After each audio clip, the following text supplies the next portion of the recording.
bonjour à tous. Eh oui, c'est donc le 15e, tu as dit, défi et controverse. Eh bien, Oui, oui, 15 ans déjà. Non, c'est pas tout à fait ça. On a commencé l'année dernière. Donc, on se retrouve pour un webinaire exceptionnel avec nos invités.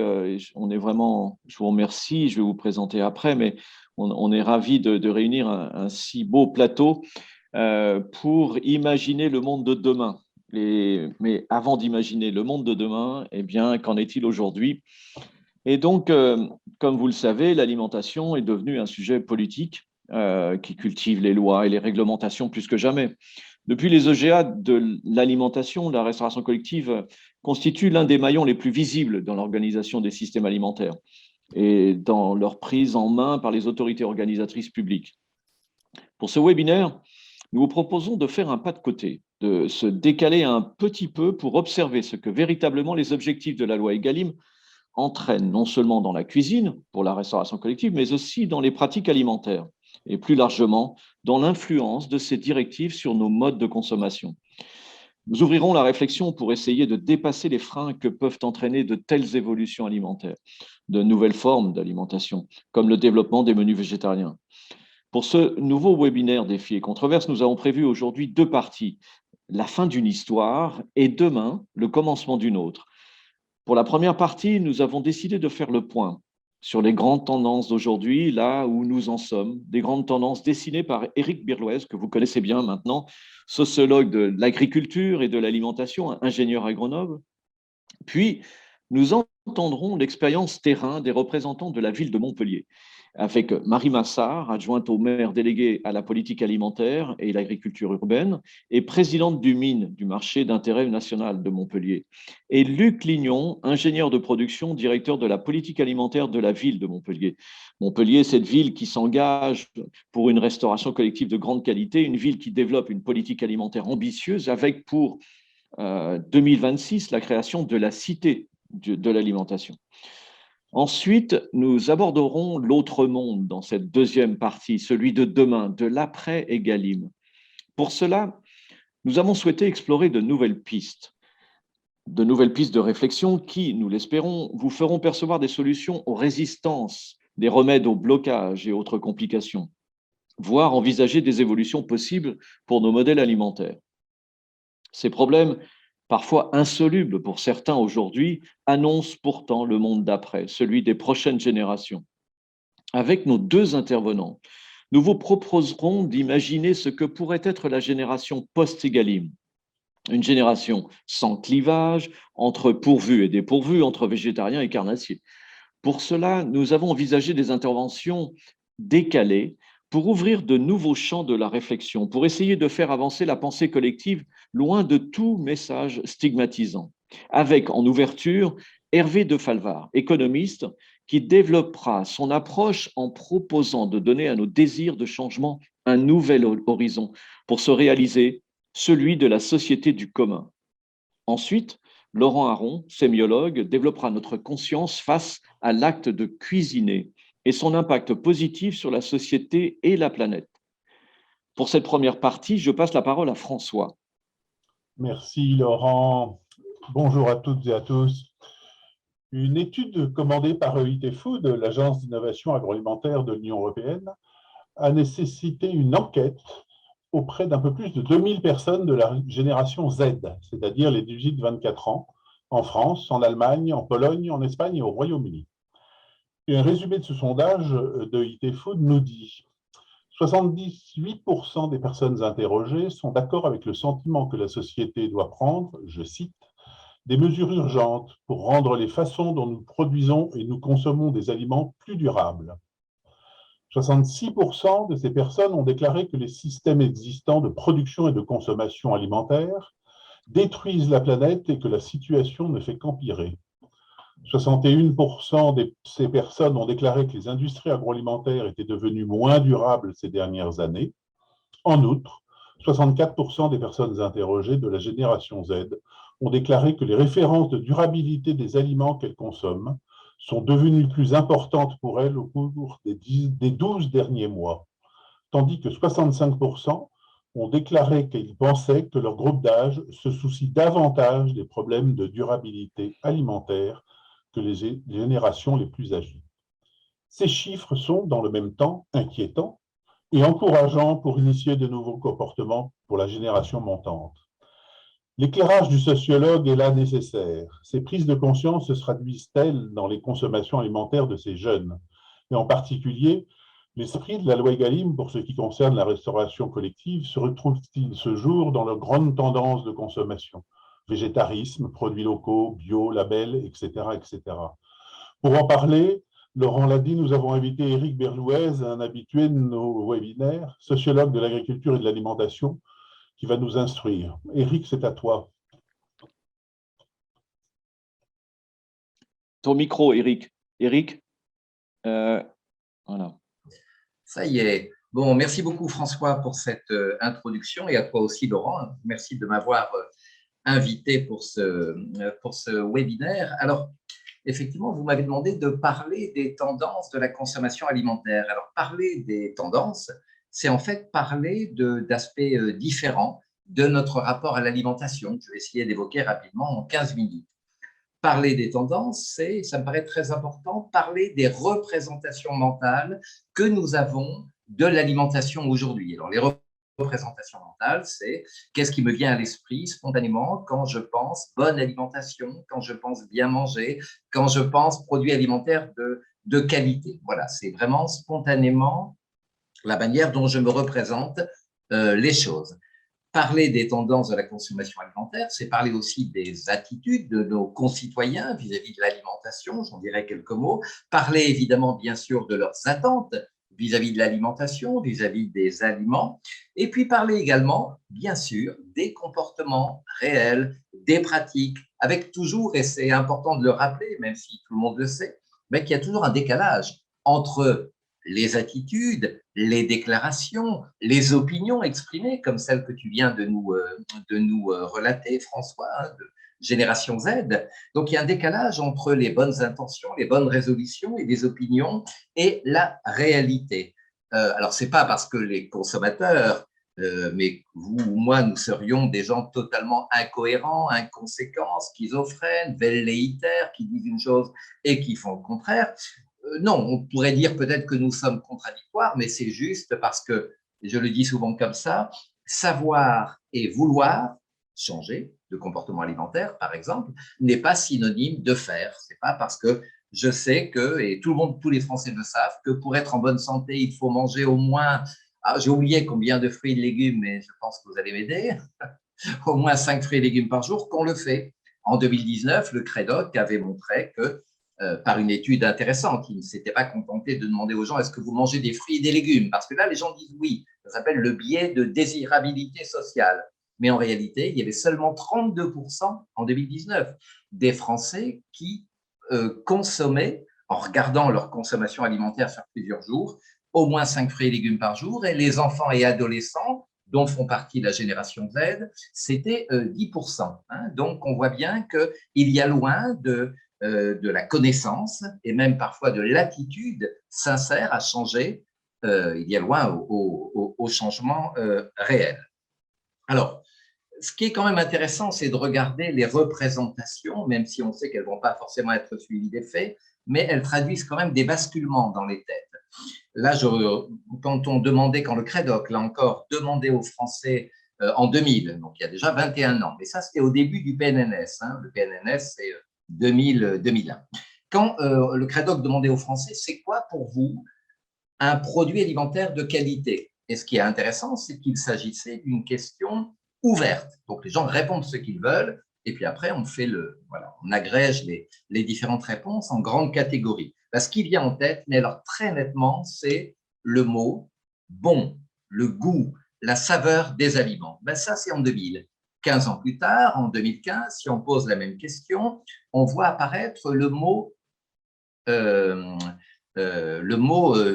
bio, pardon, 2015, le mot bio, et le mot bon devient donc aussi un mot de 3 lettres qui commence par B, mais qui est relégué un peu aux oubliettes. Et puis enfin en 2017, même question, à côté du mot bio, on voit apparaître le mot sang. Alors vous avez compris ce que ça veut dire. Le sang, c'est le sang gluten, le sans lactose, le sans viande pour certains, le sans additifs, le sans OGM, le sans antibiotiques, bon, etc., etc. En fait, ça veut dire sans risque pour la santé, sans risque pour ma santé. Et quand on parle de bio, qui était l'autre mot qui venait à l'esprit immédiatement, on sait que la première motivation des Français à consommer bio, pas la seule, mais la première, c'est la santé. Donc, on voit bien dans les mentalités une montée en puissance de la santé.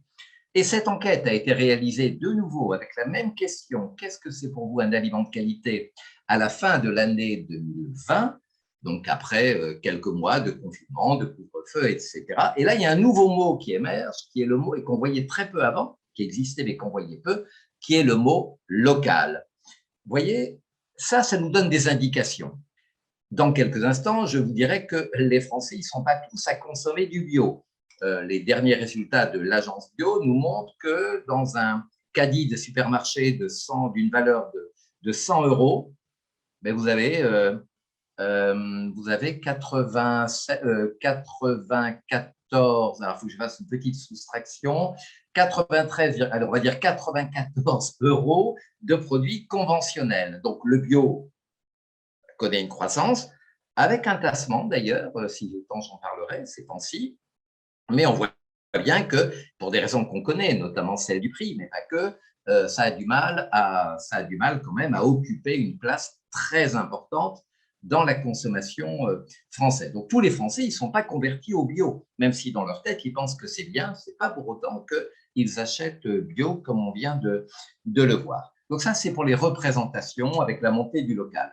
Si je dis quelques mots, mais très rapides, bien sûr, des attitudes des Français vis-à-vis de leur alimentation, ce que l'on peut voir, c'est que ces attitudes, enfin, elles avaient commencé vraiment à changer et surtout à s'accélérer il y a, disons, vers le milieu des années 2010. Et c'est vrai que la crise, la pandémie Covid-19 n'a pas fait émerger de nouvelles attitudes, de nouvelles attentes, mais a pu évidemment renforcer ou accélérer encore plus ces attentes.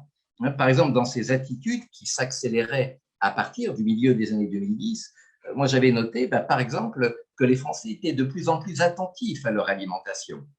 Mais vous me direz, mais on est en France. Donc les Français, ils ont toujours porté de l'attention à leur alimentation. Mais oui, bien sûr, à la gastronomie, on s'échange des recettes, on s'échange des adresses de restaurants, on parle avant de manger, pendant qu'on mange et après manger, on parle de nourriture, ça c'est très français. Oui, sauf que depuis le milieu des années 2010, on ne parle pas que de ça. On parle de l'impact de l'assiette sur la planète, on parle de l'impact évidemment de l'alimentation moderne sur la santé, sur la souffrance animale, etc., etc. Donc, cet intérêt pour l'alimentation, il est lié au fait que, je crois que tu le disais, François, l'alimentation, ça devient vraiment un sujet politique dans le beau sens du terme, hein, si tu veux. Et donc, lié à ça, il y a une conscience de plus en plus étroite du lien entre l'alimentation et la santé. Ça peut paraître évident, mais les enquêtes nous montrent bien qu'aujourd'hui, il y a de plus qu'avant des gens absolument convaincus que l'alimentation est un facteur de santé, et même d'ailleurs le premier facteur de santé, ce qui n'est pas ce qu'on va avoir dans d'autres pays, par exemple, mais pour nous, les Français, on a cette conviction. Et c'était évoqué, François, par ce que tu disais à l'instant, par la montée de la conscience qu'il existe un lien entre l'alimentation et le climat, entre l'alimentation et la biodiversité et l'environnement, etc. Tout ça sur un fond, et je suis toujours dans les attitudes d'inquiétude croissante vis-à-vis de la santé, alors à tort ou à raison, mais en tout cas, il y a ces inquiétudes qui montent, et montée également de la méfiance et même de la défiance. Et puis enfin, si je veux terminer, mais je suis très rapide évidemment, ce qui me frappe beaucoup, mais ça vous en avez beaucoup entendu parler sans doute, c'est ce désir de nos concitoyens de vraiment reprendre le contrôle sur leur alimentation. Hein, on connaît depuis pas mal de temps déjà le terme de consommateur, mais là ça commence à se concrétiser. On fait des choix, on n'accepte plus de déléguer à l'industrie alimentaire, à la grande distribution, où de moins en moins de gens acceptent de déléguer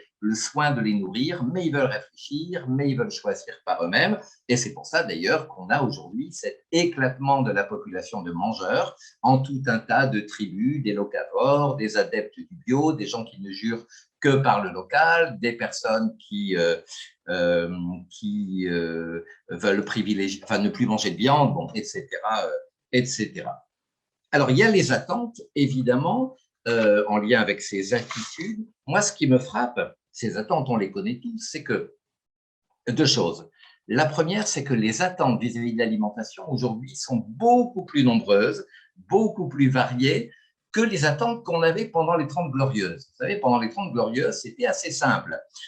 Dans un premier temps, juste après la guerre, la première attente, c'est évidemment la satiété. On veut manger à sa faim. On fait travailler les agriculteurs qui réussissent formidablement à produire de la nourriture en quantité. Donc, la satiété, c'est réglé, à tel point qu'on l'a oublié et que pendant la crise du Covid, ah oui, tiens, l'alimentation, c'est quand même un truc vital. On se précipite au supermarché parce qu'on craint la pénurie.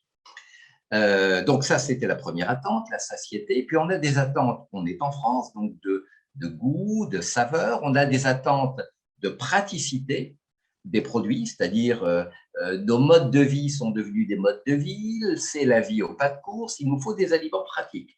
Donc, la praticité. Et puis également, la question de la santé qui va arriver petit à petit, mais surtout à partir des années 80. Et puis, l'attente de prix. Mais enfin, pendant les 30 Glorieuses, l'attente de prix, ce n'est pas un problème parce que les prix relatifs de l'alimentation ne cessent de baisser et surtout avec l'avènement de la grande distribution à partir du début des années 1960. Bon, quand on a dit ça, ben voilà, on a fait le tour. Il y a une grosse classe moyenne, vous savez, c'est l'image de la toupie, une grosse classe moyenne qui a ses attentes, d'abord de satiété, et puis surtout après de saveur, de service, de santé, de sous, il ne faut pas que ça coûte trop cher, et de saveur, vous voyez, il n'y a que des S dans ces attentes-là. Mais aujourd'hui, c'est plus ça. Ou plus exactement, ces attentes, elles sont toujours là, mais elles ont été rejointes par des attentes en matière d'environnement, de local, de proximité humaine, de tradition qui est rassurante, de respect de l'environnement, du climat, de végétalisation de l'assiette, évidemment les questions d'alimentation équitable, de permettre aux producteurs d'être correctement rémunérés pour son travail, les questions de bien-être animal, etc., etc.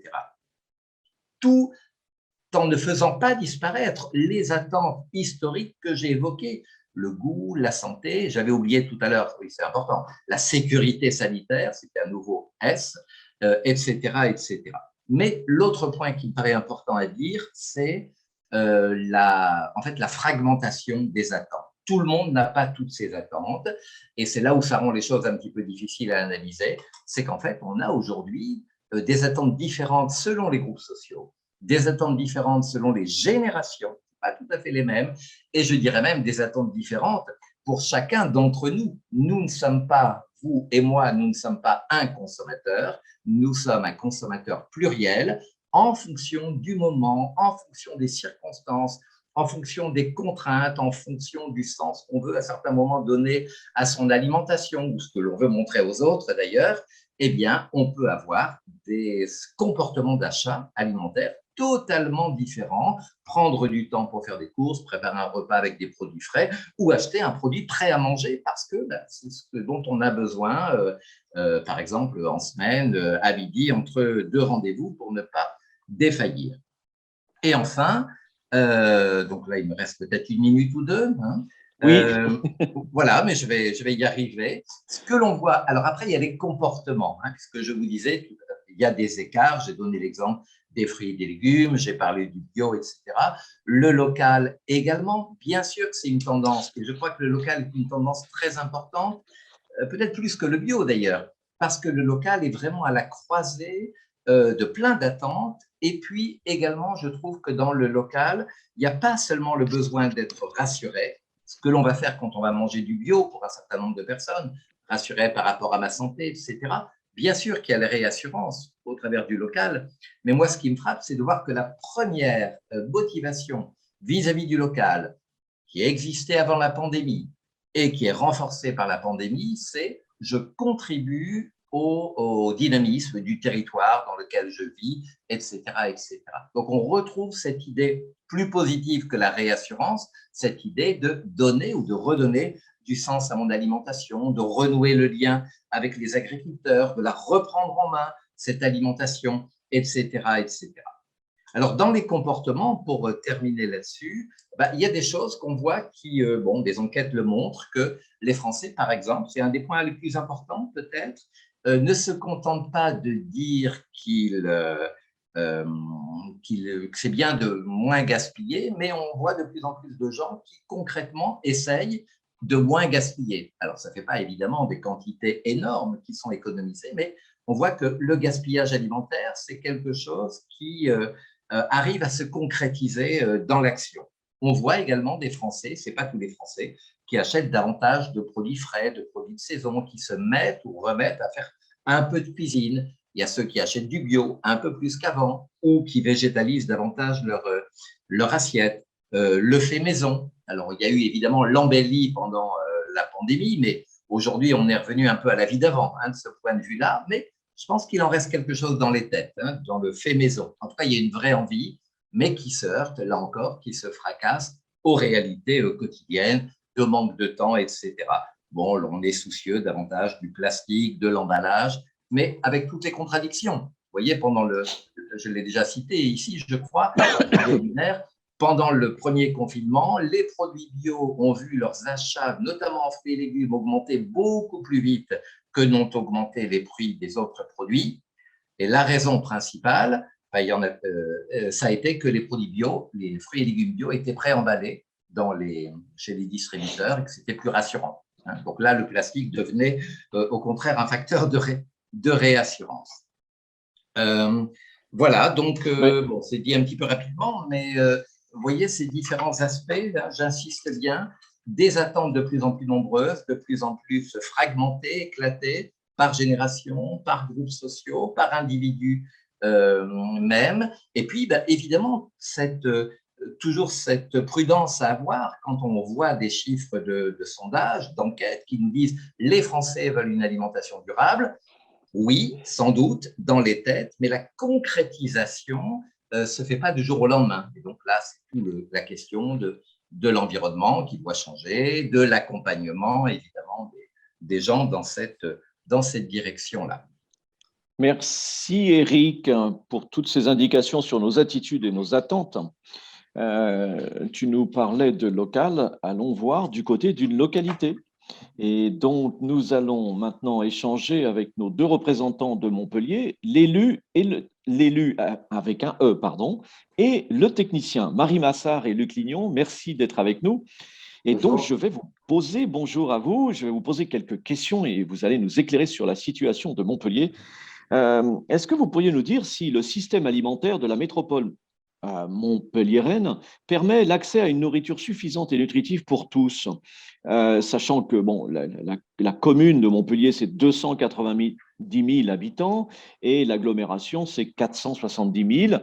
Et est-ce que ce système alimentaire de la métropole protège l'environnement et la biodiversité? Alors, comme nous l'a bien expliqué Eric, l'alimentation est un sujet complexe, polémique, surtout en France, et qui prend plus d'ampleur lorsqu'on parle de restauration collective. C'est pour ça qu'il faut toujours aborder ce sujet avec pragmatisme. Le système alimentaire de la métropole de Montpellier est construit non pas pour obtenir une autonomie alimentaire qui est une utopie, tout le monde l'a bien compris maintenant, mais plutôt pour assurer une souveraineté alimentaire et donc mettre en œuvre les moyens nécessaires qui vont permettre à l'ensemble de la population à accéder à une alimentation saine, de qualité, éthique et durable, accessible à tous. C'est la définition qu'on a posée de notre système alimentaire durable. Parce que tout à l'heure, on parlait d'alimentation durable. Chacune doit se poser la question et doit définir quelle est l'alimentation durable qu'elle souhaite. Et ça doit se faire avec les politiques, avec les techniciens, avec la société civile.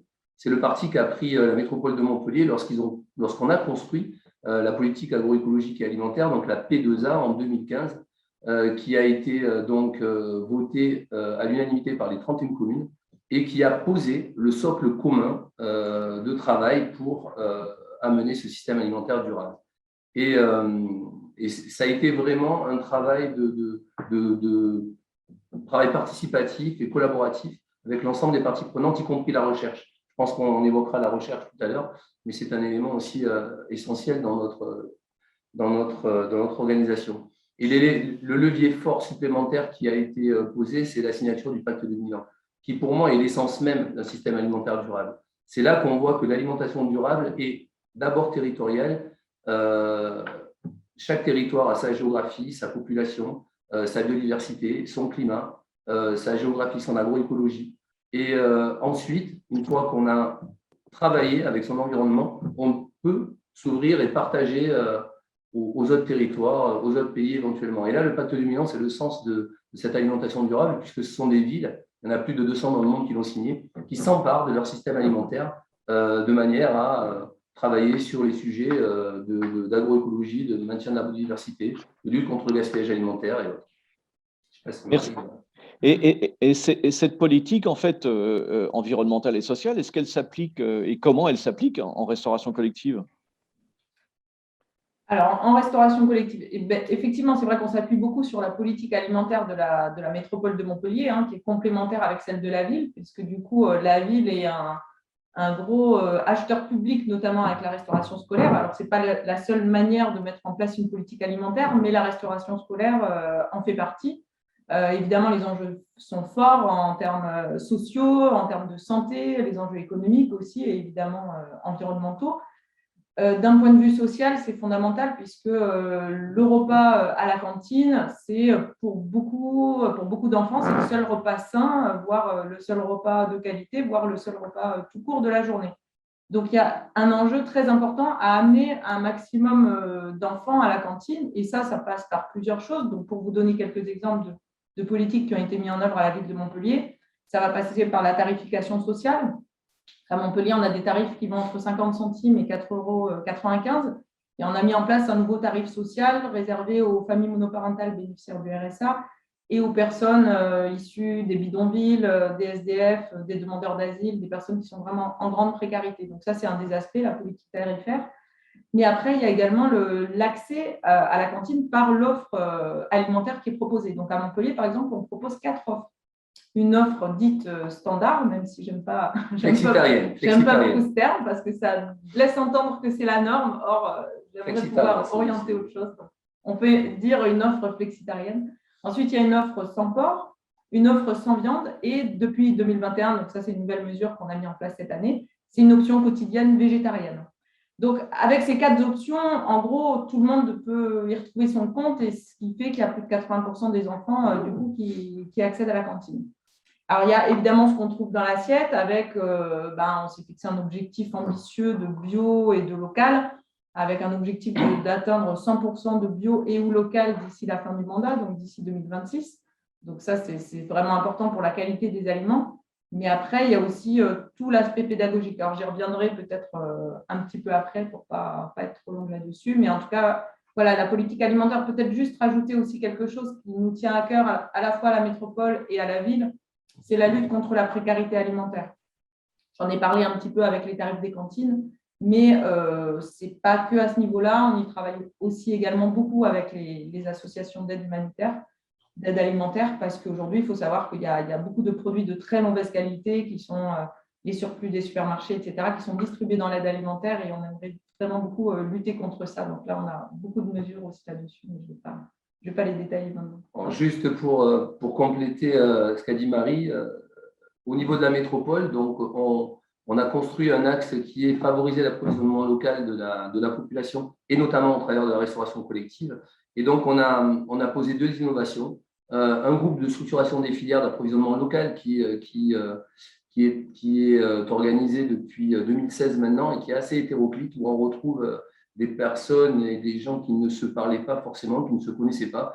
Donc, on a autour de la table, on a la Chambre d'agriculture, FR-Civam, OCBio, Compass Group, Happy Restauration, Sodexo, les 4 responsables des communes en gestion directe, plus la ville de Montpellier et le MIN.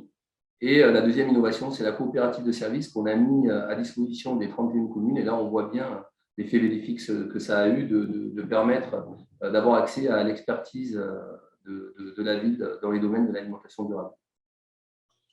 Très bien, merci. En ce qui concerne l'application de la loi Egalim, comment vous la mettez en œuvre à Montpellier? Est-ce que c'est facile de la mettre en œuvre? Je vais laisser le technicien répondre avant. Merci Luc. Non, la loi Egalim, ce n'est pas facile de la mettre en œuvre. Alors, l'exemple de Montpellier, c'est un bon exemple, puisque Egalim, on y a répondu en 2020, totalement. Mais pourquoi on y a répondu? C'est parce qu'on a été anticipatif et on n'a pas attendu qu'une législation se pose pour essayer d'innover et de répondre à la fois aux demandes qu'on sentait pressantes de la société civile et aux valeurs qui nous conduisent, puisque lorsqu'on a la chance d'avoir une gestion directe et d'avoir la maîtrise de toute la chaîne alimentaire, on doit se re-questionner en permanence sur son métier et on doit faire avancer et on doit se mettre au diapason de l'histoire qui avance. Donc non, c'est pas facile, mais néanmoins, il y a des leviers à actionner. Nous, on a pris le parti d'avoir une approche systémique autour de 4 piliers, 25 actions, 4 groupes de travail. Donc, les 4 piliers, c'est la politique d'achat qu'il faut repenser, c'est la gestion de production qu'il faut sanctuariser, c'est l'environnement du repas, former, sensibiliser, accompagner, et bien sûr l'aspect développement durable pur avec la valorisation des déchets et le traitement, la réduction des aliments ultra transformés et l'impact environnemental de notre offre. Donc, cette approche systémique, tout est lié. Hein. Toutes les actions mises en œuvre dans le cadre de Ma Cantine Autrement, donc c'est le nom du projet qui est en cours depuis 2015 maintenant. Toutes les actions sont liées entre elles. Si une action n'impacte pas le système, elle n'est pas conduite. C'est ça qui rend le système performant. Et bien sûr, toutes les actions doivent aller dans le sens de notre système alimentaire durable et de la définition qu'on a posée pour ce système. Donc, en 2020, on avait atteint les 50% de produits durables, dont 20% de produits bio. On avait supprimé le plastique en termes de conditionnement. Chaque année, depuis 2016, on recrute un stagiaire, soit ingénieur agro, soit master 2 sciences des aliments, qui conduit un état des lieux du gaspillage alimentaire pendant 6 mois dans 6 restaurants scolaires pilotes en pesant composante par composante. Ça, c'est sa première mission. Sa deuxième mission, c'est l'étude sociologique du comportement des enfants. Et sa troisième mission, c'est observer un peu les difficultés, les freins et les leviers qu'ont les agents de restauration sur le terrain. Et bien sûr, on a transformé notre modèle d'information et de communication envers les parents, où on a revu complètement, on a été transparent sur à la fois la provenance des aliments, mais aussi sur les additifs, intégrés ou pas dans certains produits. Et on a, alors là, Marie en parlera tout à l'heure, on a aussi instauré quelque chose d'assez innovant, c'est un comité de suivi de la restauration scolaire ouvert à la société civile. Ça, c'est quand même un concept assez innovant et assez pertinent dans l'acceptation des uns et des autres sur une politique publique autour de l'alimentation. Très bien. Donc, en fait, toute cette évolution s'est faite sans évolution des prix de la cantine. Marie parlait tout à l'heure des tarifs. En 2020, c'est pour ça que tous ceux qui nous écoutent doivent savoir que c'est possible. C'est possible de travailler sans forcément actionner le levier du budget. Mais il faut être innovant. Il faut évidemment avoir les compétences autour, en interne, mais c'est possible en actionnant. Le fil rouge, évidemment, c'est le gaspillage alimentaire, mais pas que. Il y a le levier, le plan alimentaire qu'on construit, les cycles de menus qu'on construise, gèrent l'ensemble du budget. Donc, c'est en construisant des plans alimentaires durables avec des cycles de menus intégrés, des fiches recettes qui s'intègrent à ces cycles de menus, on peut, en maîtrisant le grammage, le conditionnement, en maîtrisant la formation, la sensibilisation, en maintenant des cuisiniers en cuisine, on en reparlera sincèrement tout à l'heure, et en recommençant à cuisiner, on a des marges de manœuvre assez satisfaisantes. Donc, la loi Egalim 2020, c'est à budget constant. Alors, effectivement, ils ont réussi à atteindre, par exemple, 20% de produits bio à budget constant. Après, pour passer à un autre stade, par exemple, là, cette année, on a décidé de passer toute la viande en bio. Là, effectivement, il y a besoin de budget supplémentaire. Donc là, on a obtenu un budget de 522 000 € supplémentaires sur un budget de 3 millions environ à la ville de Montpellier pour pouvoir passer la viande en bio, parce qu'il y a quand même besoin, au bout d'un moment, on peut tirer sur un certain nombre de leviers, mais au bout d'un moment, il y a quand même besoin d'avoir une volonté politique forte, et la volonté politique, elle passe par les budgets qu'on met. On n'a pas augmenté les tarifs pour le moment, en tout cas. Bon, c'est quelque chose qu'on envisage éventuellement. On est en train de faire là une étude sur les tarifs. Mais au niveau du coût de la denrée alimentaire, oui, il y a quand même une augmentation. Je vais quand même vous donner un exemple parce qu'il y a énormément je pense, de techniciens qui nous écoutent. Je vais donner un exemple de notre coût de revient actuel. Donc, en 2021, on va finir l'année avec 50% de produits durables, 30% de produits bio, 45% de produits locaux. Alors, il y a plein de questions sur le qu'est-ce que c'est qu'un produit local. Donc, Laurent, si tu me permets, je pourrais donner notre définition et la façon dont on l'aborde et dont on communique là-dessus. Et pour un coût d'achat alimentaire à 1,85. 30% de bio, 50% de produits durables. Alors, j'ai oublié de dire que la ville de Montpellier, c'est 15 500 repas distribués au quotidien. C'est 85 restaurants scolaires. C'est 7 tonnes de marchandises qui transitent par la cuisine tous les jours. Très bien, merci de ces éléments. Je pense qu'on reviendra peut-être à l'occasion de questions sur certains de ces points. On va passer à la deuxième partie maintenant de notre webinaire. Et nous allons évoquer, comme Laurent l'avait dit en introduction, le monde d'après Egalim, l'autre monde, avec pour commencer Hervé de Falvar, économiste, qui développera une nouvelle approche en proposant de donner à nos désirs de changement un nouvel horizon pour qu'ils se réalisent, l'horizon de la société du commun, une société qui nous permettra de revisiter le rôle du service, d'une restauration collective sociale. Merci Hervé. Merci beaucoup pour votre invitation à toutes et à tous et aussi pour déjà les échanges qui ont été, enfin les présentations qui ont été faites jusque-là, qui ont été particulièrement pour moi intéressantes, même si l'accroche recherche n'a pas été reprise, enfin elle a été énoncée mais pas reprise, mais je pense que nous aurons l'occasion de discuter et d'avoir des échanges après. Donc, oui, je vais tout de suite me lancer dans mon propos, donc effectivement sur le monde d'après et la perspective de la société du commun.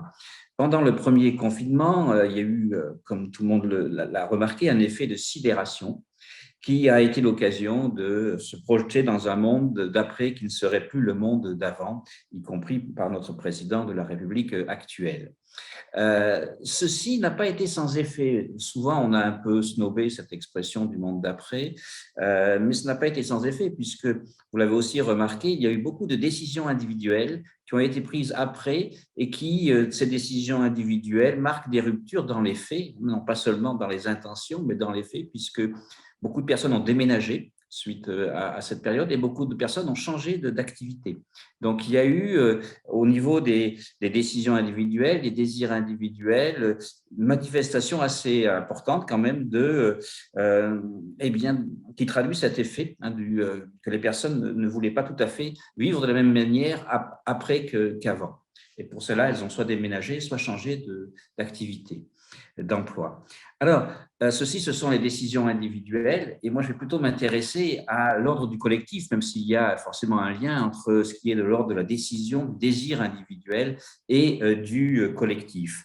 Il est bien évident qu'il n'est pas possible aujourd'hui de prendre une décision individuelle qui soit valable pour toutes de manger bio, puisqu'il n'y aurait pas la possibilité pratique de tous de manger bio. Donc, il y a les décisions individuelles qui sont importantes, et puis il y a ce qui est de l'ordre du collectif, de l'institution, comment nous sommes collectivement organisés pour finalement coordonner, harmoniser les désirs individuels et les comportements individuels. Alors, par rapport à cette organisation collective, ce que je vous propose de l'imaginer pour évidemment quelque chose qui soit un monde d'après différent du monde d'avant, c'est de l'imaginer dans la perspective de cette fameuse société du commun.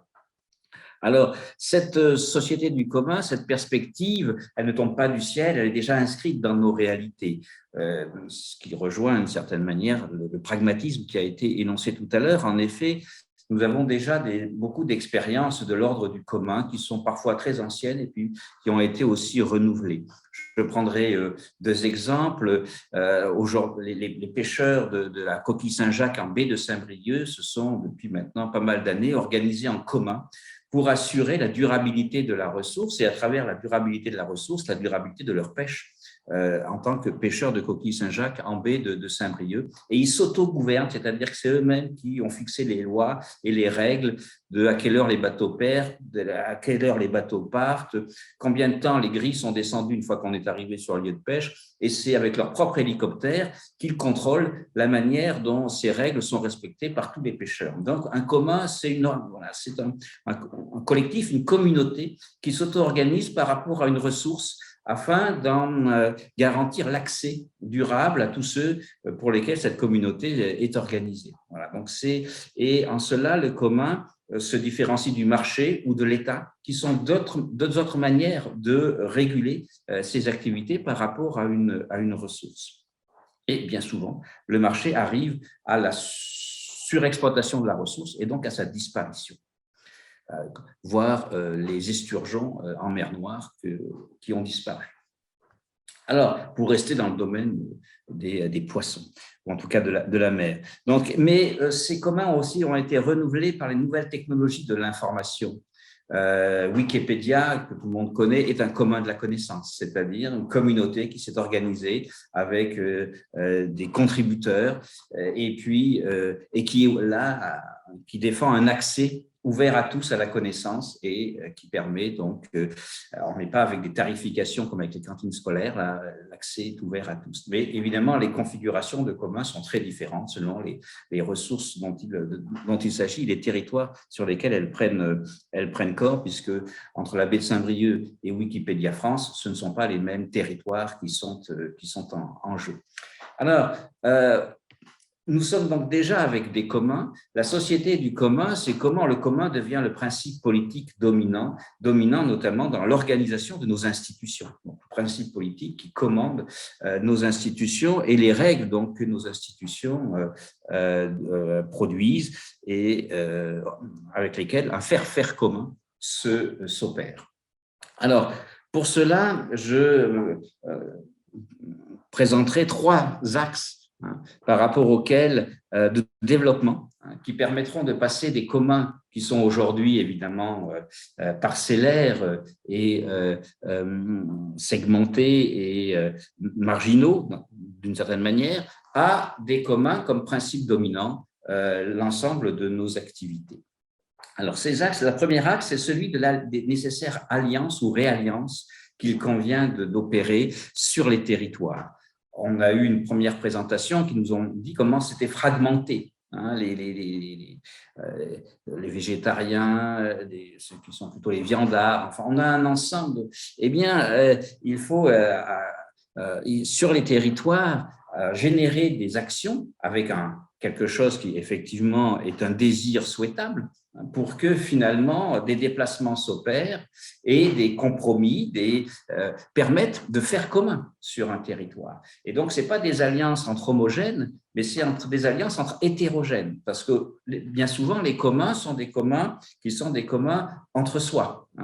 Les pêcheurs bretons, voilà, donc il y a un entre-soi là, évidemment, les alliances aujourd'hui qui sont à produire sur les territoires sont des alliances qui doivent répondre en quelque sorte avec le faire avec. Il faut faire avec tout le monde en quelque sorte. Alors, il y a bien une ligne rouge quand même, parce que le commun, son horizon, sa perspective, c'est celle de la plus-value de vie sur les territoires. C'est-à-dire, nos actions sont dirigées pour qu'elles permettent de produire une plus-value de vie sur les territoires afin qu'il y ait un équilibre entre une diversité à la fois d'humains et de non-humains sur les territoires et qui soit présente et qui s'oppose, sans être caricatural, à la recherche d'une plus-value pour le capital, qui là tire un peu toute la richesse d'un même côté.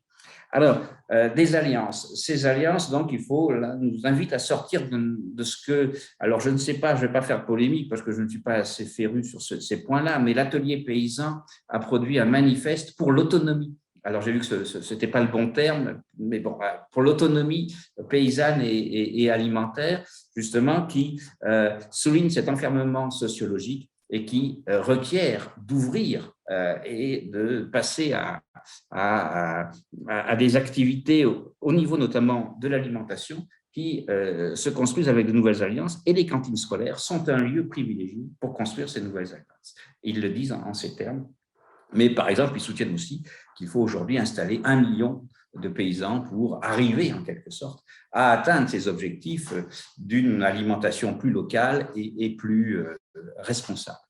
Alors, deuxième axe de discussion que j'aimerais amener par rapport à ce passage des communs tels qu'ils sont aujourd'hui, fragmentés, parcellaires et minoritaires, à une société du commun, eh bien, c'est celui de la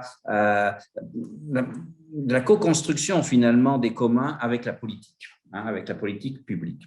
Alors, longtemps, les communs sont restés dans une tradition assez anti-étatique. J'ai dit, les communs, il y a le marché, l'État et les communs, des communautés qui s'autogouvernent et qui n'aiment pas trop que l'État vienne s'ingérer dans la manière dont ces communautés gouvernent leur activité par rapport à des ressources dont elles garantissent un accès durable.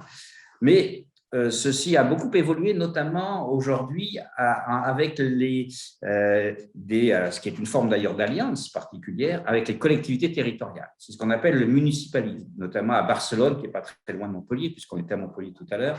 Il y a eu tout un ensemble avec Barcelone en commun d'activités, le logement, notamment la culture, qui ont pu être comme ça construites à partir d'abord d'une organisation en commun, mais à laquelle s'est associée la collectivité territoriale. Alors là, je prendrai un exemple qui va nous ramener aux cantines scolaires, que je connais bien, qui est celui de l'expérimentation Territoire zéro chômeur de longue durée à Thiers.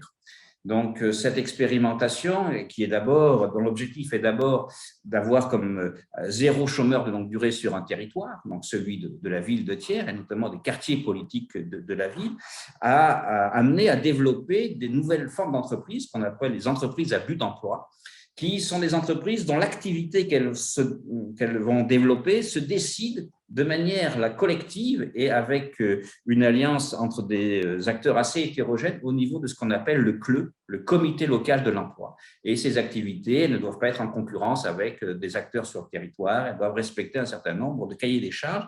Et donc, c'est le comité local de l'emploi qui va décider de ces activités. Et il se trouve qu'à Thiers, des exploitants agricoles arrivant à l'âge de la retraite n'avaient pas de successeurs dans le cadre de la famille et ont souhaité rejoindre en quelque sorte ce projet porté sur le territoire, notamment par la ville de Thiers.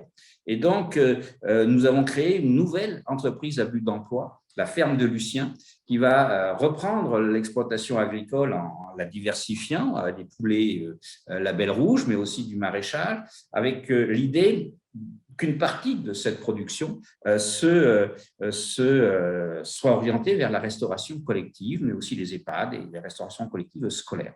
Donc là, la ville, pour ça, et la communauté de communes a créé une société publique locale qui a racheté une partie des terres et aussi des bâtiments, et puis qui va, avec une convention, donner l'exploitation de cette ferme de Lucien à une association qui porte l'entreprise à but d'emploi qui a déjà embauché une vingtaine de personnes pour travailler sur les 8 hectares de cette zone maraîchère.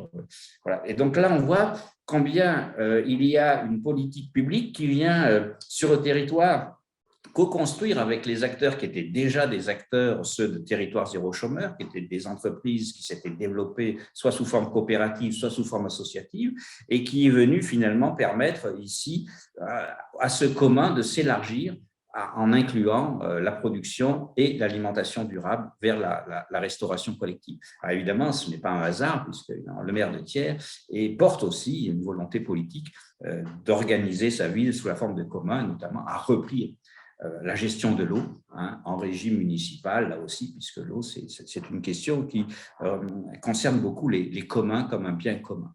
Donc voilà, et là, il y a une nécessité d'évoluer pour les politiques publiques. Il ne faut pas plus que la politique publique se positionne comme étant le territoire, mais comme étant en position de co-construire le territoire avec d'autres acteurs, y compris donc, dans le cas de Thiers, des entreprises privées classiques qui sont partenaires de ces activités que nous pouvons développer sur le territoire de Thiers.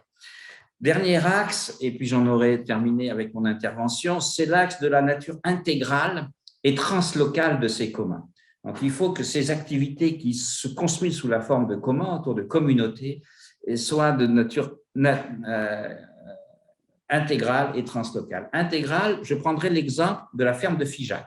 La ferme de Figeac, ce sont des paysans qui se sont regroupés maintenant depuis un certain nombre d'années pour réorienter leur production vers le local et vers le responsable.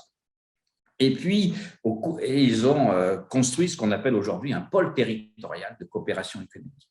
Mais ce pôle territorial a évolué par rapport à des activités qui étaient au départ orientées sur la production agricole et l'alimentation, puisqu'aujourd'hui, ils produisent aussi des services de crèche sur le territoire, de la culture et aussi de l'énergie, puisqu'ils ont installé un parc éolien et du photovoltaïque pour avoir une autonomie énergétique sur le territoire. Voilà, on a ici une nature intégrale du commun parce qu'effectivement, c'est un ensemble d'activités qui sont organisées sous cette perspective d'un commun, d'une communauté qui va fixer les règles sur le territoire par rapport à ce qui est partagé comme objectif pour ceux qui vivent sur le territoire et finalement qui veulent que le bien vivre sur le territoire soit partagé et possible. Voilà. Ça, c'est la nature intégrale. Et donc, il faut une évolution vers cette nature intégrale des communs, mais que l'on observe, qui est déjà en route, même si c'est qu'une simple amorce. Nature translocale. Nature translocale, c'est la manière, évidemment, on n'a pas des territoires fermés. Évidemment, on n'a pas Wikipédia n'est pas un territoire local.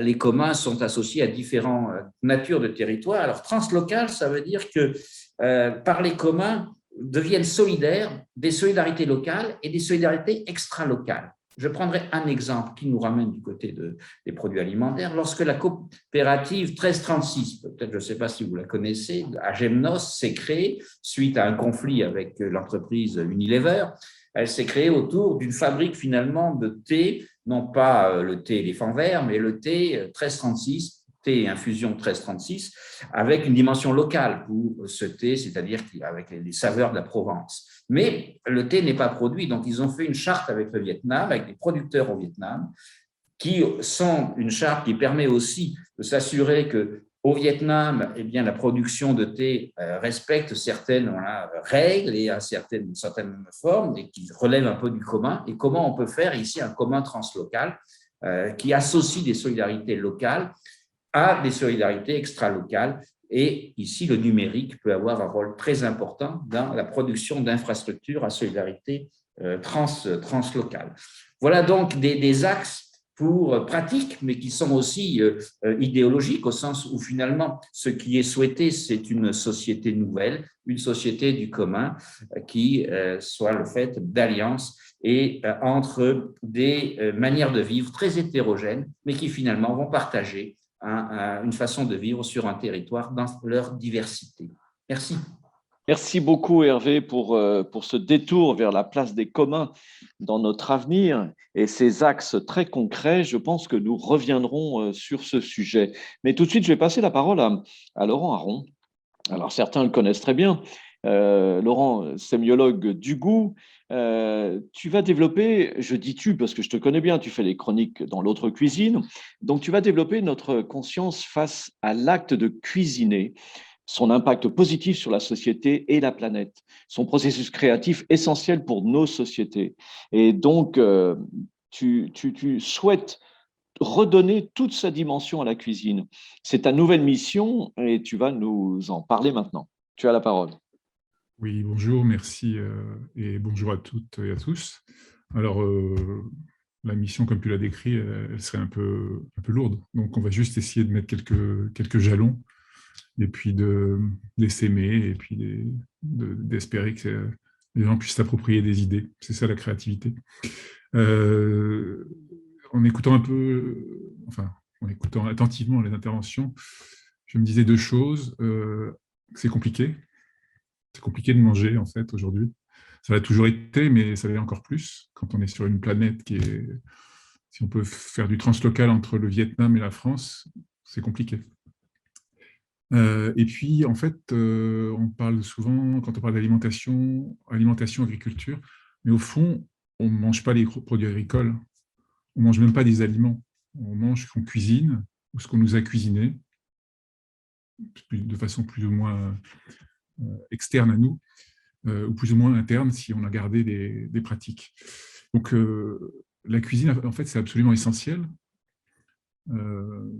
C'est quelque chose qui se passe tous les jours, plusieurs fois par jour, dont on ne peut pas se passer, à condition qu'on en revisite un peu la définition. C'est-à-dire que si on réduit la cuisine à des recettes ou à des pratiques, évidemment, on a tendance à la déléguer à d'autres, des industriels, des professionnels, à ne pas s'en sentir capable, ou à trouver ça répétitif, ou on l'a tellement délégué aux femmes que, évidemment, les hommes l'ont péniblement investi. Et aujourd'hui, on est un peu dans un état de fait où il y a une difficulté à se réapproprier la cuisine, qui est pourtant le lieu où on rend les aliments mangeables, en fait, appétants, désirables. Et en fait, on a perdu la considération avec tout le sérieux que la cuisine mérite de cette pratique, si on la regarde, comme je disais, dans sa globalité. C'est-à-dire, cuisiner, c'est quoi? C'est sélectionner les aliments. La cuisine, ça commence dans le supermarché, sur le marché, dans son jardin. Ça passe à un endroit où il y a du chaud ou des ustensiles, et là, on transforme. Et puis, ça continue au-delà de ça. C'est-à-dire que la posture qu'on va prendre, au-delà des mots, tout ce qu'on va faire autour de ce qu'on a préparé ou de ce qui a été préparé, ça a un rôle essentiel sur le fait que ça puisse rentrer dans la bouche et dans l'estomac de celui qui va manger. Ça, on a tendance à réduire la cuisine au point central, qui est au milieu, qui est la transformation, la préparation, et encore plus dans la dimension professionnelle, et dans la dimension professionnelle qui nous a été un peu fantasmée depuis 10 ans. C'est-à-dire que la cuisine, c'était pour ceux qui ne savaient pas faire autre chose, très souvent, ou dont les parents avaient fait la cuisine. Puis d'un coup, ça devient des stars de plateau qui nous parlent philosophie, qui revisitent le monde, la vie, etc. Il y a un gap entre où la cuisine est présente partout et l'écart entre là où elle est présente réellement. Donc, les équipes de Montpellier en parlaient. C'est au quotidien, c'est des milliers et des milliers de repas. Nous-mêmes, sans passer par la restauration collective, on a X occasions de le faire. Et puis on y va aussi quand ça rouvre ou si ça ne referme pas dans les restaurants, la restauration commerciale. Donc il y a plein d'endroits où elle se passe. Et néanmoins, on a cette idée de quelque chose qui n'est pas forcément accessible, ou alors qui est accessible de façon très événementielle, même au sein d'une famille. On dit souvent... on se sent créatif en cuisinant quand on va cuisiner pour des amis, de façon un peu événementielle. C'est pas vrai. C'est pas vrai. L'acte créatif de la cuisine, il est de base, tout le temps, chaque fois qu'on transforme un aliment. Pourquoi? Parce que la définition même de la créativité, comme on l'entend, c'est de produire des solutions nouvelles et adaptées. On a des contraintes, on prend son petit cerveau et on essaie de se débrouiller avec ce qu'on a pour faire quelque chose. Ça peut être donc devant son frigo, ça peut être face à les innombrables prestataires qui veulent vous vendre des trucs dans un processus d'achat de restauration collective, ça peut être dans un grand restaurant. Il y a plein d'endroits où on a l'occasion d'être créatif vis-à-vis de cet acte essentiel qu'est la cuisine. Donc ça, si la dimension spectacle nous a un peu, en fait, a créé un grand écart entre ce qui est quelque chose de quotidien et nécessaire et de très sérieux, et ce que, comme je disais, qui est un peu fantasmé, ça a un inconvénient, c'est que ça fait perdre de vue la puissance créatrice qu'il y a derrière cet acte de cuisiner, qui est effectivement de transformer les aliments, mais qui est aussi, et qui va devoir être encore plus maintenant, face à cette complexité de système alimentaire que j'évoquais, parce qu'on est dans un écosystème mondial. On peut faire du local, mais on ne peut pas raisonner à l'échelle des milliards que nous sommes, comme si on était tout seul, ce qui a été dit tout à l'heure. Il y a les choix individuels, les choix collectifs. Ils sont articulés. On peut pas, et c'est impensable de penser qu'on va cuisiner pour soi dans son coin. Ça conduit à des clivages, c'est-à-dire qu'on a l'impression des fois d'entendre la cuisine pour les bobos et la cuisine pour les autres. Et les messages qui sont parfois très portés par cette cuisine dite de bobos, tout ce qui peut porter des dimensions éthiques, vis-à-vis de la prévention vis-à-vis des animaux, vis-à-vis du végétal, vis-à-vis du bio, etc. Ça peut être, au contraire, produire dans des couches plus populaires des effets inverses. C'est-à-dire qu'on ne se sent pas capable même de cuisiner ça, et puis c'est pour les autres. Donc, on a ce problème de cette cuisine qui devrait être pour tout le monde, et parce qu'on n'a pas pris conscience on a perdu de vue ce pouvoir créateur, on l'a laissé à distance, on l'avait longtemps laissé aux femmes, donc on n'a pas réinstallé dans des lieux où la société doit pouvoir s'en emparer. En fait, Laurent, tu insistes sur cette place cachée de la cuisine dans notre quotidien, que ce soit à la maison, à la cantine, même peut-être à l'oreille d'un patient à l'hôpital. Et finalement, cette permanence de la cuisine comme geste, et j'aimerais savoir si c'est vraiment ce geste, ça. C'est plus qu'un geste. Pour moi, on doit pouvoir la concevoir comme un espace de relation. C'est-à-dire que tu disais parler à l'oreille d'un patient. C'est-à-dire que quand on fait la cuisine pour soi, si on ne se raconte pas un peu une histoire sur ce qu'on mange, on va relativement s'ennuyer. On va être tout seul face à son assiette. La cuisine, en fait, c'est comme le goût, si on en fait, mais si on ne raconte pas ce qu'on fait autour du goût, ça peut être très sophistiqué, on perd quelque chose. Ce n'est pas que dans l'assiette, le goût, ce n'est pas que l'objet qui est devant nous, c'est aussi ce que je suis moi et la relation qui se fait avec ce que je vais manger dans un contexte donné. La cuisine, c'est pareil, c'est pas que la préparation, c'est toute l'histoire qui démarre avant, dans les choix que je fais, et après. Donc, si on reprend l'image du patient ou de la personne âgée, si on fait les choses formidables, mais qu'on ne voit pas l'énergie, l'empathie qui a été mise dans ce qui a été préparé, si on n'a pas un espace pour venir exprimer à un moment donné, par un geste, par un mot, un endroit où ça se passe, au moment où ça va rentrer dans la bouche de celui qui mange, on perd quelque chose. C'est ça que je veux dire. Et j'ai écouté tout à l'heure, un des drames, très certainement, c'est qu'on a beaucoup de peur autour de l'alimentation. Aujourd'hui, on a peur de ne pas retrouver les clients dans les restaurants, on a peur de perdre sa souveraineté, de perdre son business, de perdre l'identité, l'authenticité, plein de choses. Donc, on a tendance pour rassurer les gens, à raisonner par étiquette. Donc, effectivement, on va monter, ce qui est une bonne chose, augmenter le bio, augmenter le local, etc. Mais en fait, la quantité de réassurance qu'on met sur le produit, est-ce qu'elle n'a pas besoin aussi d'être portée par de l'humain? Et là-dessus, il faut dire c'est pour ça que je dis la cuisine, toutes les cuisines sont comme dans un grand restaurant. Si on met une somme de grands restaurants, même bistronomiques, c'est-à-dire à partir de 30-40 €, parce que ça, c'est accessible pour très peu de gens, pour un repas, voire plus, on s'attend bien sûr, on arrive avec des attentes, on se dit les produits, ils ont une qualité, etc. Tout le avant de la cuisine, il est déjà là, avant même qu'on ait mis les pieds dans le restaurant. Le pendant, ça va être bon, etc. Et le après, c'est-à-dire le discours, il va être présent. Mais cette dimension gastronomique de la cuisine, elle peut être présente partout. Elle peut être présente quand je suis chez moi tout seul, elle peut être présente quand je mange avec des autres, elle peut être présente dans la restauration collective, à condition qu'on réfléchisse à la façon dont on peut le déployer. Je veux dire par là, c'est que si dans les EHPAD, on enlève la capacité aux gens qui s'occupent des personnes âgées de venir porter le message du cuisinier, de le mettre en scène, de casser des routines, de faire en sorte que la cuisine devienne une fête sur un des rares moments de la journée qui est importante, on perd totalement la dimension culinaire. Même si on a mis des produits bio, même si on a mis des nutriments en plus, etc. Et pour nos enfants, c'est pareil. Et ce n'est pas parce qu'on va faire un événement le jour de la semaine du goût, j'insiste, et je ne conteste pas toute l'énergie qui est mise avec les moyens qui existent partout dans les lieux où on sert des repas. Je dis simplement que peut-être on n'a pas pris conscience avec quelle est l'importance de tout ce qui est autour et les moyens qu'il faut utiliser comme dans un restaurant pour développer le contexte culinaire qui fait partie de la cuisine. Sans quelque chose qui dit dans l'assiette la qualité de l'aliment, sans quelque chose qui fait signe autour de ce qu'on a fait, on perd l'appétence. Donc, c'est ça. Donc, c'est des dimensions qu'il va falloir explorer.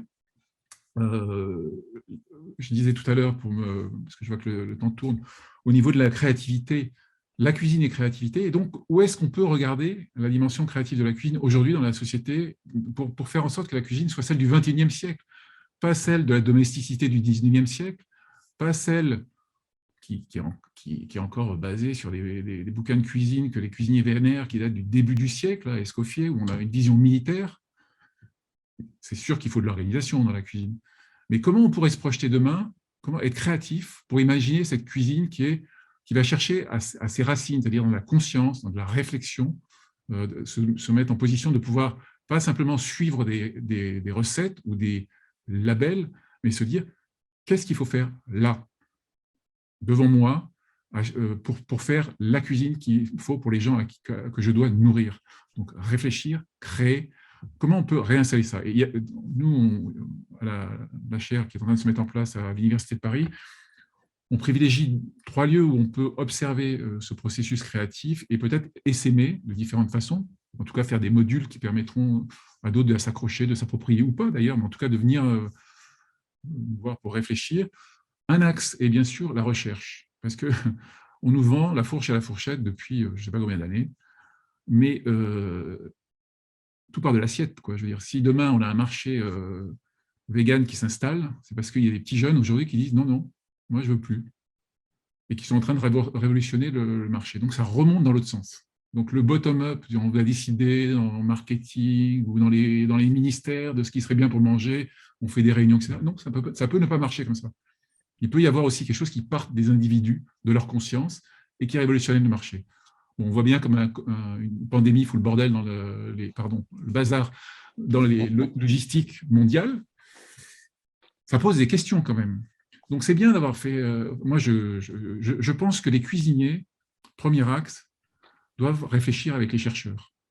Et les chercheurs doivent réfléchir ensemble avec les cuisiniers et s'amuser. Ça, c'est un premier axe. Ça veut dire décloisonner les cerveaux.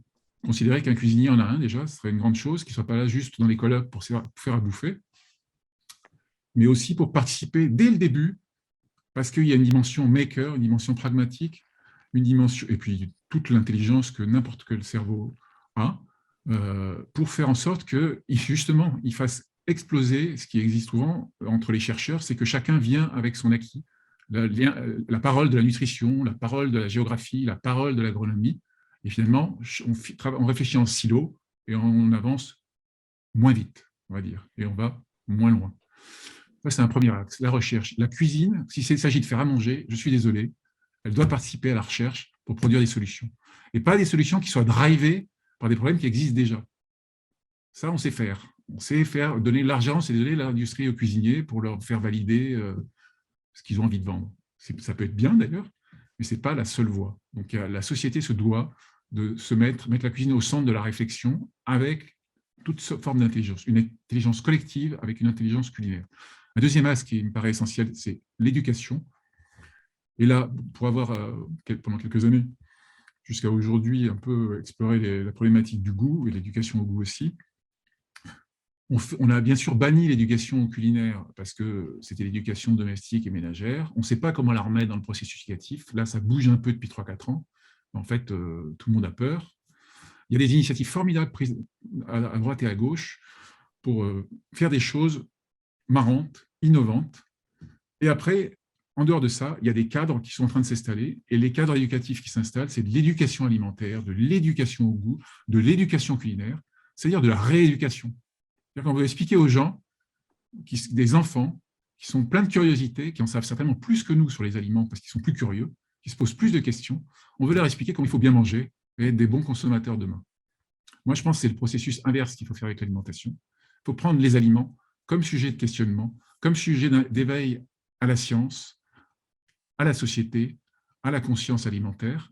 Et là, on va faire des futurs citoyens qui vont peut-être, avant même d'être des citoyens votants, capables de bousculer les certitudes et faire réfléchir leur propre cellule familiale.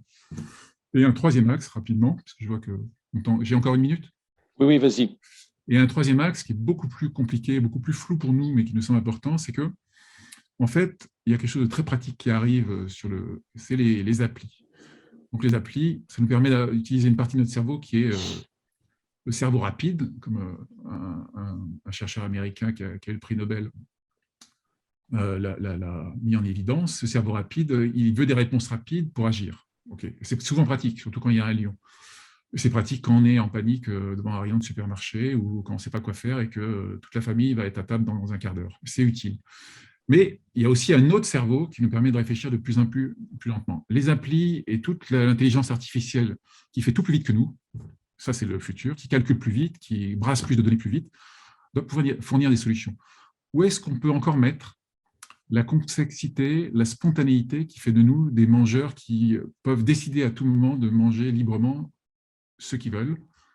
Ça, c'est une question. C'est-à-dire que le processus créatif de quelqu'un devant son frigo qui utilise ses restes, il est extrêmement intéressant pour remettre de la complexité dans des processus qui s'automatiseraient. Donc là, il y a une créativité spontanée, un algorithme humain, on va dire, parce que c'est un peu un oxymore, mais qu'il faut préserver, ou en tout cas, à minima, construire les modalités qui nous permettent de le conserver dans les futures applis de demain, pour qu'on ne devienne pas aussi automatique que les choses qui seront robotisées. C'est-à-dire que les applis sont formidables parce qu'elles nous permettent de réorienter nos choix. Comment elles intègrent plus de complexité? Parce que un label de plus, donc on a un label nutritionnel, des choix nutritionnels, puis après on a des choix écologiques qui arrivent derrière. C'est très automatique tout ça, alors que c'est beaucoup plus complexe. Local, oui, mais des fois, mais si c'est local, comment? Si c'est sous une serre chauffée, ben non, pas local, désolé. Donc, ceux qui sont sur le terrain, à Montpellier, certainement, vous traitez ces problèmes-là. Vous y touchez tous les jours. Et quand on automatise, on perd de vue cette complexité. Et puis même, elle évolue tout le temps. Donc, tout le temps est très interdépendant et variant constamment. Donc, voilà, 3 axes sur lesquels cuisine égale créativité, cuisine égale enjeu de société, cuisine égale conscience quotidienne de la relation avec l'aliment, appétence, plaisir, jeu. Et pour essayer d'explorer ça, 3 axes qui nous semblent intéressants. La recherche, à condition de la faire autrement en mettant la cuisine au centre. L'éducation, en faisant non pas de l'éducation à l'alimentation, à je ne sais quoi, mais faire de l'alimentation une source d'éveil de l'enfant, de faire ces enfants chercheurs qui sont formidables. L'alimentation, c'est hyper accessible. On prend un bout de pain, on peut parler de tout, de Saccharomyces cerevisiae, on peut faire plein de choses. Et puis, aussi, et de façon plus utopique peut-être, plus large en tout cas, le consommateur comme un cerveau qui continue à réfléchir, comment lui donner les moyens d'utiliser cette créativité, ce questionnement du réel en permanence pour qu'il fasse des choix les plus libres possibles dans le futur et nourrir le commun de la réflexion, pour reprendre. Voilà. Merci beaucoup, Laurent. On a quelques réactions de Daniel Duré que j'apprécie beaucoup dans la petite fenêtre de discussion, et puis de Xavier Élise Diez. Mais j'aimerais avoir peut-être le sentiment de Luc Lignon, puisque tu as écouté Laurent, tu avais déjà entendu un peu son propos dans cet acte de cuisiner. Et puis peut-être aussi Éric Birlouez, si tu pouvais réagir au propos de Laurent. Voilà. Oui, Luc, vas-y. Je commence ? Oui, vas-y.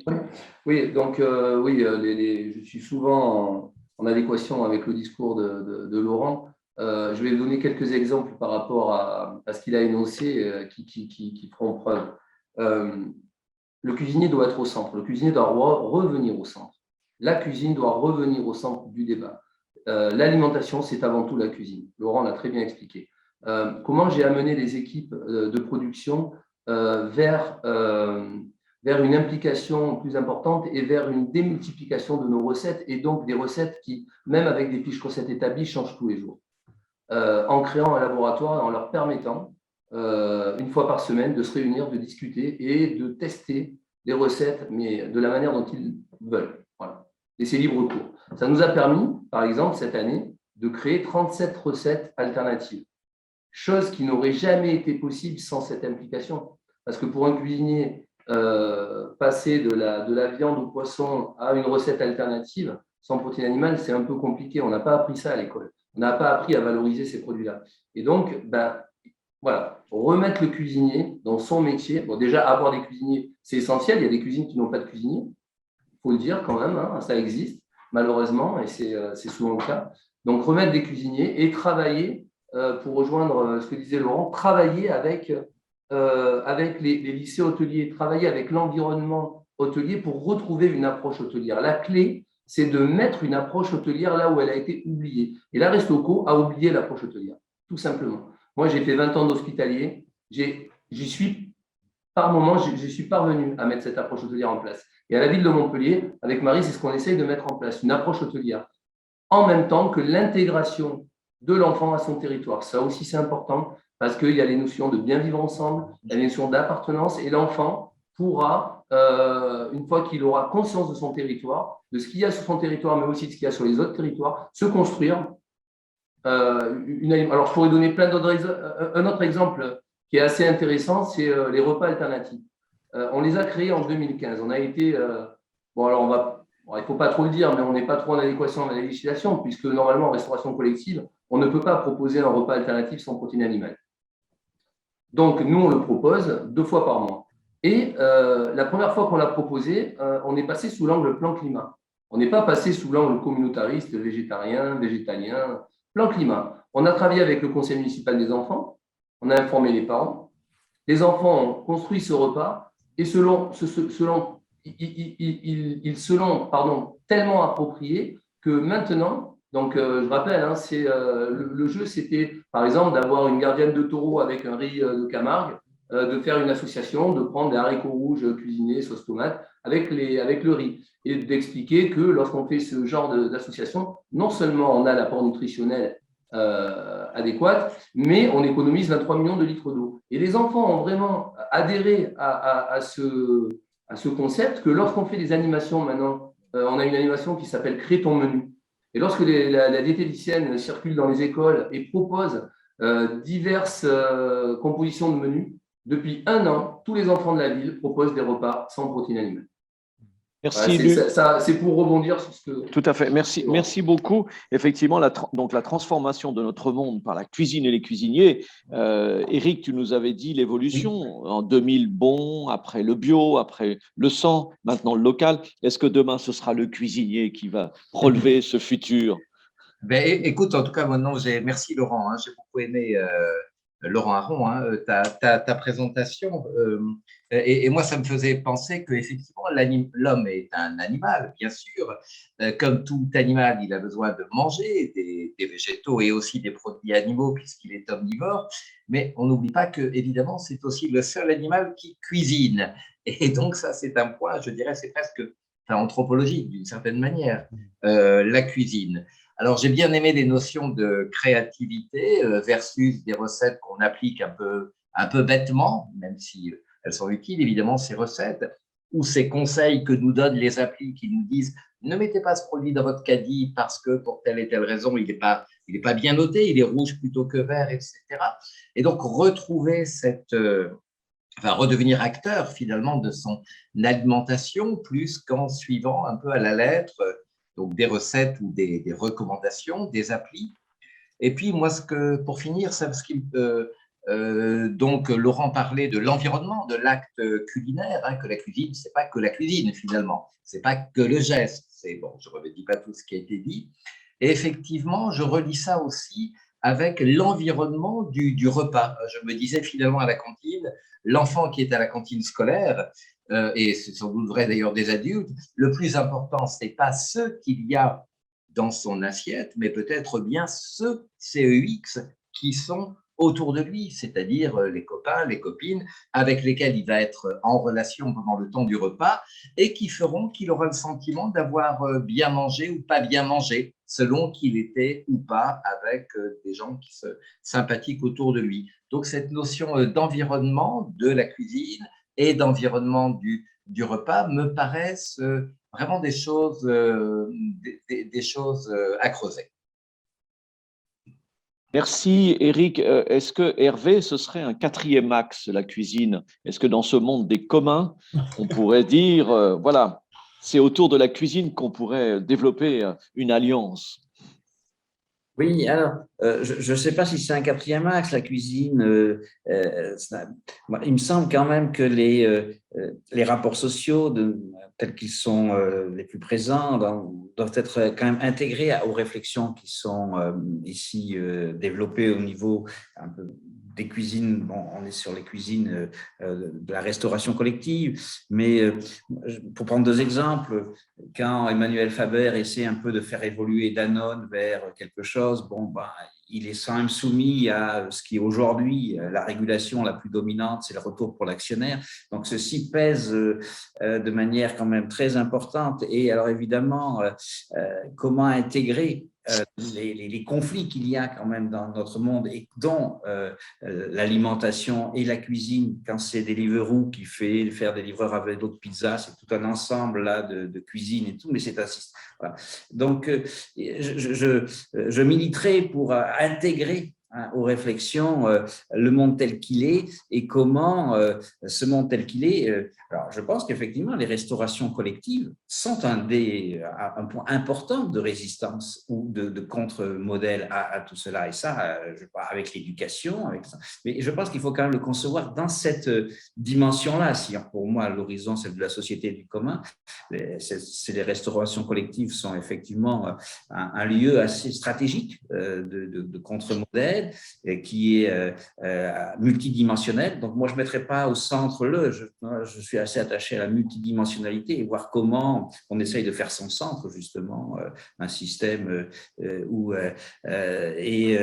voilà, donc pour moi, c'est un peu c'est ce qui m'inspire un peu les échanges, comment faire de la restauration collective un lieu stratégique pour aller vers des rapports sociaux qui ne soient plus, qui se dégagent de ce qui aujourd'hui est dominant. Et ça sous-entend… Oui, merci Hervé. J'ai bien aimé votre intervention il y a un quart d'heure, qui, à mon avis, préfigure des futurs projets alimentaires territoriaux un peu plus opérants. Dans les démarches territoriales de l'alimentation, on est quand même sur une approche où les communs devraient être justement faire partie, j'allais dire, du débat de l'ensemble des acteurs de la chaîne alimentaire, que ce soit le monde agricole, les industries, les transformateurs agroalimentaires. Je voudrais juste ajouter un mot, si je peux, c'est-à-dire, nous, on avait pensé à Thiers, en faisant la société publique locale, avoir un dispositif qui nous permettait de contrarier la fameuse règle de la concurrence et que préférence locale. Donc, je ne sais pas comment vous faites à Montpellier, parce que finalement, il paraît que la société publique locale n'est pas tout à fait un outil, voilà. Donc, la désobéissance civile peut être une manière de faire, mais voilà, comment sortir quand même des institutions de là. Alors, voilà, ça, je serais preneur de conseils là-dessus. Alors, je peux répondre, Laurent ? Oui, vas-y. Donc, non, je vous rassure, à Montpellier, on respecte les règles de la commande publique, mais par contre, on est innovant et on essaye d'être le plus dynamique possible pour développer, pour mettre en œuvre la politique d'achat alimentaire que l'on souhaite. Concrètement, on a alloti au maximum, premièrement, nos marchés. C'est-à-dire qu'on a à l'heure actuelle 103 lots. 103 lots, alors que la moyenne nationale est autour des 30-35. 103 lots, ça veut dire que j'ai un lot riz Camargue, j'ai un lot parce que j'ai du riz en Camargue, bio, et que si je fais un lot riz, mes producteurs de Camargue vont pouvoir répondre. J'ai un lot compote de pommes parce que j'ai l'entreprise Saint-Mamet qui est à 30 km et qui utilise les pommes et les poires des vergers alentours. J'ai un lot tomate, un lot melon. Il y a un agriculteur qui a le marché. Je crois qu'on est une des rares grandes villes en France à avoir un agriculteur qui a répondu à un lot. Il nous livre 20 tonnes de tomates et 20 tonnes de melons par an, avec bien sûr une planification. Ça demande beaucoup de travail, donc un sourcing, un accompagnement des acteurs, des TPE, des PME, parce qu'ils ne savent pas. Donc, il faut leur expliquer qu'est-ce que c'est que la restauration collective. Il faut leur expliquer qu'est-ce que c'est que la commande publique. Et on les accompagne et ils arrivent à répondre. On a structuré une filière de pain bio complète. Ça, c'est une vraie réussite où on a installé des céréaliers bio aux portes de Montpellier. Les céréales sont transformées en farine dans Montpellier au Moulin de Soré, une farine bio spéciale pour nous. Le pain est fabriqué dans une commune de la métropole, Fabrègues, par exemple, et le pain est distribué dans la restauration scolaire de la ville, mais pas que, au CHU, au CROUS, au département, au lycée. Donc maintenant, il y a toute une filière qui s'est organisée sur un pain 100% REP. Donc l'allotissement, le sourcing, le travail amont avec les uns et les autres, c'est le groupe de structuration des filières que j'évoquais tout à l'heure. C'est grâce à ça qu'on a pu structurer cette offre. Et évidemment, ça demande beaucoup d'énergie, donc beaucoup de volonté de la part à la fois du technicien, mais aussi de l'accompagnement des élus. puisqu'il faut aussi une politique publique conduite par les élus dans ce sens.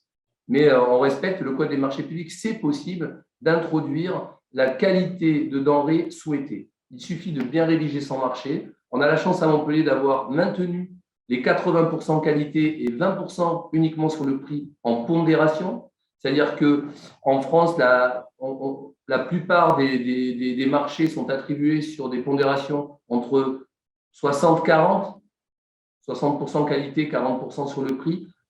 J'ai déjà vu du 70-30, mais à Montpellier, c'est quand même assez particulier. 80-20, ça nous permet d'avoir la qualité de denrée que l'on souhaite. Et souvent, pour pas un prix beaucoup plus élevé. Parce que lorsque c'est le spécialiste qui répond en direct, les prix se lissent.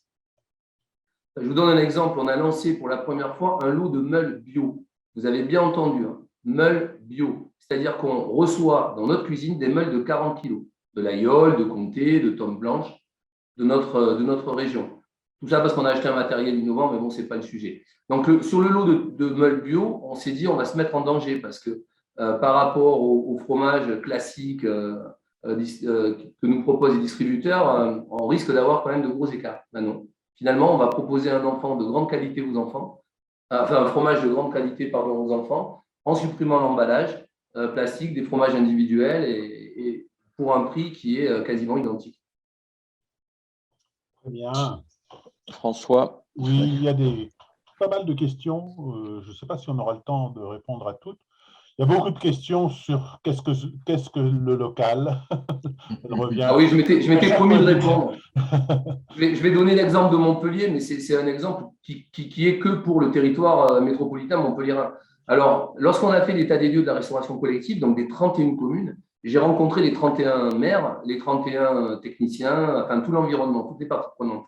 Et donc, une des grosses volontés, c'était comme l'a dit tout à l'heure, je crois que c'était Hervé qui en parlait ou Eric, je ne sais plus, sur le souhait.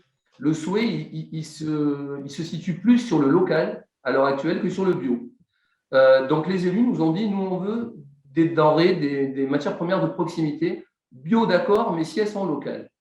Donc, devant cette demande, c'était quand même un socle commun. Il a fallu qu'on définisse. Et on a travaillé famille de produits par famille de produits. C'est-à-dire, on a dessiné des périmètres de proximité. Et là où c'était plus possible, tout le monde a convenu qu'il fallait qu'on commence à travailler avec les territoires, avec l'enfance, à mettre en place des structurations de filières un peu plus éloignées. Mais on a travaillé par famille de produits. La tomate, la salade, chez nous, c'est la proximité. Ensuite, la viande, c'est plutôt du local. Local, c'est niveau département, région. Et ensuite, on avance comme ça. Mais par famille de produits. Pour faire comprendre aux élus que peut-être, alors Marie, la volonté, elle est affichée, c'est 100% bio et ou local, mais que voilà, ça va peut-être être difficile et qu'il va falloir structurer les filières et installer des ateliers de transformation. On n'en a pas parlé, mais la transformation de l'offre primaire est importante pour qu'après elle se retrouve en cuisine aussi. Je vois d'autres questions. On a des questions sur le gaspillage alimentaire. Oui, Eric, tu voulais ajouter quelque chose? Non, c'était juste un petit mot parce qu'il y avait la question du local. On se rend compte dans les enquêtes que quand on demande aux gens c'est quoi pour vous le local, on a évidemment des définitions extrêmement différentes. Finalement, les consommateurs, les citoyens consommateurs, pour eux, le local, ce n'est pas du tout une question de kilomètres, comme la définition du locavorisme quand voilà, cette tendance est née aux États-Unis il y a une quinzaine d'années, où on parlait de 100 miles autour du domicile. En fait, le local, pour les citoyens consommateurs, c'est finalement juste l'espace qui, pour moi, a du sens, qui, pour moi, est parlant. Donc, on a vraiment une notion de territoire auquel on peut se référer, mais qui peut être très variable d'une personne à l'autre. Et puis, il y a le local et également le localisé. Quand j'achète un morceau de fromage de comté, on parlait de fromage là, il y a quelques instants, je n'achète pas du local, mais j'achète du localisé. Ça vient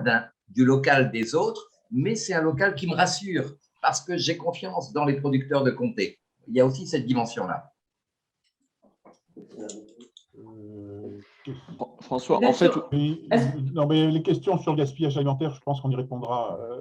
Oui, on répondra aux questions. En fait, si vous avez posé vos questions sur le QR code, ce que j'ai insisté un petit peu là-dessus parce que ça nous permet de les récupérer et puis de vous répondre par mail, de les envoyer déjà à nos différents intervenants. Donc, effectivement, là, on est un peu pris par le temps, puisque je sais que certains ont quand même des obligations. François, tu voulais revenir sur un dernier point? Non, je Est-ce que je regardais. peux Oui, Marie, oui, rebondir? Marie.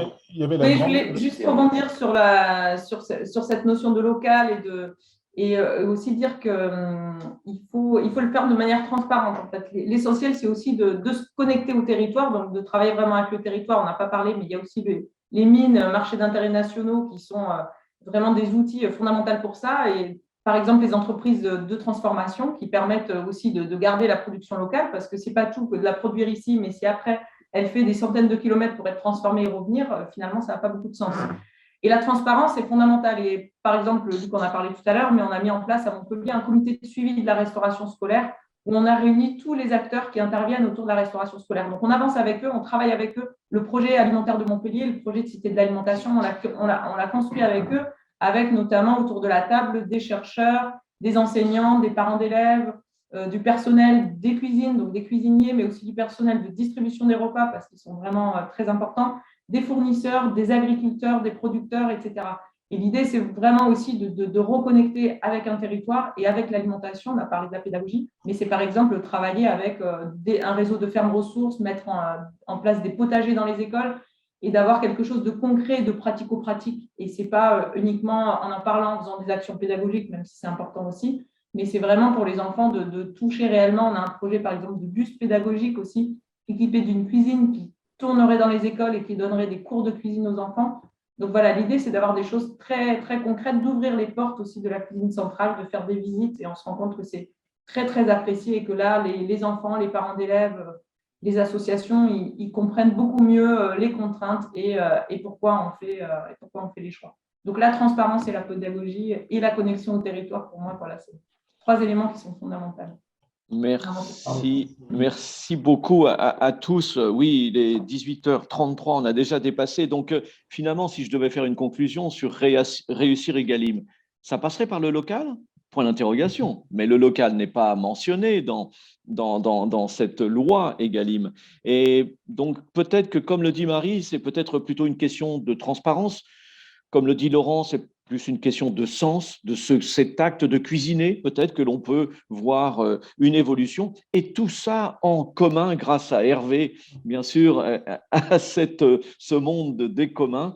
Écoutez, merci beaucoup, vous avez été nombreux à nous écouter. Vous retrouverez naturellement cette vidéo, cette retransmission sur notre chaîne YouTube Défis et controverses. Et puis, nous vous annoncerons très prochainement plusieurs webinaires sur justement cette loi Egalim.